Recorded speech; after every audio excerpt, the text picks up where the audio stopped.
이화정의 영화의 한순간에서 리들리 스콧의 찌그러진 나폴레옹. 최근에 개봉한 영화 나폴레옹은 글래디에이터, 마션 같은 매력적인 대작을 만든 리들리 스콧이 감독을 맡고 호아킨 피닉스가 주연을 맡았다는 것만으로도 화제를 모으기에 부족함이 없다. 전설적인 영웅을 서사화하는 작업은 쉽지 않지만 스케일이 큰 영화 감독으로서는 매력을 느끼기 충분한 캐릭터임이 분명하다. 작고한 스탠리 큐브릭 감독도 드라마 시리즈로 만들려고 했으나 여러 사정으로 불발에 그친 적이 있다. 그런데 영화 나폴레옹은 개봉된 후 엇갈린 반응이 나오고 있다.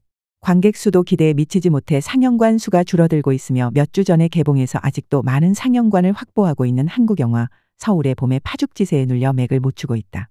리들리 스콧의 대작 영화가 한국에 암울했던 시대를 상징하는 널리 알려진 사건을 다룬 영화에 밀릴 것이라는 예상은 아무도 하지 못했을 것이다. 역사물의 성공 여부는 기록된 역사적 사실을 바탕으로 하되 작가적 상상을 동원해 얼마나 실감나게 디테일을 메워나가느냐에 있다. 당시에 무슨 일이 있었는지 생생하게 증언해줄 사람들을 일일이 인터뷰한다는 것이 불가능한 상황에서 작가와 감독은 상상력을 발휘할 수밖에 없다. 설사 모든 것을 세세히 증명해줄 자료가 있다고 해도 그대로 재현하는 것은 사실상 불가능한 일이며 그런다고 영화적 완성도가 올라가는 것도 아니다. 영화적 재현은 사실의 재구성 이상의 의미가 있다. 관객의 내면을 깊게 파고드는 설득력과 극적 긴장감을 위해 영화적으로 더 나은 선택을 하는 과정에서 약간의 변형도 용납될 수 있다. 서울의 봄은 그런 면에서 성공을 거둔 영화다. 몇십 년이 지나도 베일에 가려져 무슨 일이 벌어졌는지 확실히 공개되지 않았던 그날로 되돌아간 듯한 착각이 들 만큼 생생한 대사와 긴박감 넘치는 상황 재현에 몰입됐다는 관객이 많다. 캐릭터들이 내뱉는 대사들은 작가적 상상으로 만들어졌음에도 불구하고 현장감을 살리고 관객의 몰입감을 높여준다. 실제로 그들이 나눴던 대사와 어느 정도 일치하는지는 크게 중요하지 않다. 나폴레옹이 비판을 받는 이유 중 하나는 역사적 사실을 왜곡했다는 점이다. 영화는 마리 앙뚜아네트가 단두대에서 처형을 당하는 장면부터 시작된다. 이 첫 장면은 기대를 한껏 높일 만큼 긴장감 있고 인상적이다. 시민들의 비난을 받으면서도 꿋꿋하고 도도한 자세로 단두대 앞으로 걸어나가는 모습과 거친 숨을 애써 고르면서 단두대의 구멍에 고개를 천천히 맞추는 모습을 카메라는 천천히 잡는다. 영화에서 가장 긴장감이 고조되는 장면이라고 해도 과언이 아니다. 그러나 환호하면서 처형을 기다리는 시민들 사이에 나폴레옹 보나파르트의 모습이 보이는 순간 긴장감이 오히려 사라지는 느낌을 받는다. 이집트 원정 때 피라미드를 향해 대포알을 날리는 장면 역시 마찬가지다. 사실을 왜곡하기도 했지만 영화적으로도 극적 긴장감을 떨어뜨릴 만큼 설득력이 없어서다. 반대의 경우도 있다. 리들리 스콧 감독이 공을 들인 다른 전투 장면들도 사실과 다르다는 지적을 받았지만 혹한의 날씨의 사지에서 목숨을 걸고 전투에 참여해야 하는 당시의 처절한 상황을 체감하게 만들기엔 충분했다고 생각한다. 눈으로 덮인 채 얼어붙어 강인지 땅인지 알 수 없는 지역으로 적들을 유인해 가둬놓고 대포를 쏘아대는 장면, 영국군이 철통 같은 방진을 형성해 프랑스군과 맞서는 장면은 전쟁터의 비장함으로 채워져 있다. 대포로 강의 얼음이 깨지고 물속에 빠진 군인들의 붉은 피가 얼음 밑에 흐르는 강물 속에 번져나간다.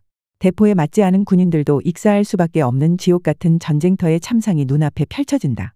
나폴레옹에 대한 반응이 엇갈리는 또 다른 이유는 호아킨 피닉스가 재현한 나폴레옹은 한 시대를 풍미했던 영웅의 서사에서 관객이 일반적으로 기대하는 모습과 다르기 때문이다. 영욕을 겪어낸 한 시대의 영웅을 그려내는 일은 쉽지 않다. 영웅 서사를 영화로 만들 때는 성장 시절부터 남달랐던 주인공의 비범함부터 시작해 지도자로서 카리스마와 담대함을 강조하는 것이 일반적이다. 정치적 혼란, 주변 유럽 국가들의 압박, 궁핍함 속에서 시민들은 안정된 삶으로 이끌어줄 강력한 지도자를 원했고 나폴레옹은 그런 시대적 요구에 부응하는 준비된 영웅이었다. 1927년에 제작된 아벨 강스의 무성영화 나폴레옹은 영웅 서사답게 그 점을 강조하고 있다. 사관학교 시절의 다른 생도들과 편을 갈라 눈싸움을 할 때도 뛰어난 지략과 대담함, 강한 승부욕을 보이는 모습부터 시작해 그가 장군이 된 후에 전투마다 승리를 거두어 승승장구하는 모습을 보여주면서 끝난다. 그러나 리들리 스콧의 나폴레옹은 다르다. 호아킨 피닉스는 시종일관 감정의 동요가 심하지 않고 절제 있는 표정을 유지하지만 그러면서도 이중적인 모습을 드러낸다. 툴롱 전투 전에 잔뜩 긴장된 표정으로 거친 숨을 몰아쉰다거나 조세핀과 이혼 발표를 하면서 눈물 콧물을 닦아내거나 갓 태어난 아들을 보며 눈물을 찔끔거리는 모습은 군인들에게 자신이 먹던 빵을 뜯어주면서 격려하고 이미 패색이 짙은 워털루 전투에서도 이길 수 있다고 힘을 불어넣는 모습과 대조적이다. 그리고 패전 후나 유배 결정을 들었을 때도 표정에 큰 변화가 없이 담담하게 받아들인다. 이런 일관적이지 않는 모습들은 인간인 나폴레옹의 다층적인 모습을 보여준다기보다는 이 영화에서 나폴레옹이라는 캐릭터를 어떻게 해석해야 할지 결정하지 못하게 만든다. 그래서 이런 점도 그렇게 매력적으로 다가오지 않는다. 나폴레옹의 삶에 지대한 영향을 미친 사람은 조세핀이다. 리들리 스콧은 나폴레옹과 조세핀의 사랑에 특별히 관심이 많은 듯이 두 사람 관계 묘사에 꽤 많은 시간을 할애하고 있다. 특히 조세핀을 나폴레옹보다도 더 신비롭게 묘사하고 싶었던 게 아닐까라는 생각이 들 정도로 조세핀 캐릭터는 마치 현실에 발을 디디고 있지 않는 것처럼 보인다. 조세핀 캐릭터 역시 일관적이지 않으며 여성으로서 갖는 치명적인 매력 이외의 그녀만의 특별함을 보여주기에는 부족했다. 당대 세력 있는 남성들이 한눈에 반할 정도로 치명적인 그녀의 매력은 성적인 부분에 치중되어 있다. 조세핀은 가슴이 드러날 정도로 어깨끈을 늘어뜨린 채 도발적인 눈빛으로 남성을 적극적으로 유혹하는 태도를 보인다. 나폴레옹과 관계도 침실을 중심으로 묘사된다. 조세핀은 나폴레옹의 인간적인 면보다는 그의 지위의 매력을 느끼며 침실에서 정사마저도 의무감으로 나누는 듯 묘사된다. 감독은 나폴레옹이 전쟁터에서 조세핀에게 편지를 쓰는 장면과 그 순간 조세핀이 부하 군인과 격렬한 정사를 나누는 장면을 교차 편집함으로써 두 사람의 어긋난 욕망을 우스꽝스럽게 보여준다.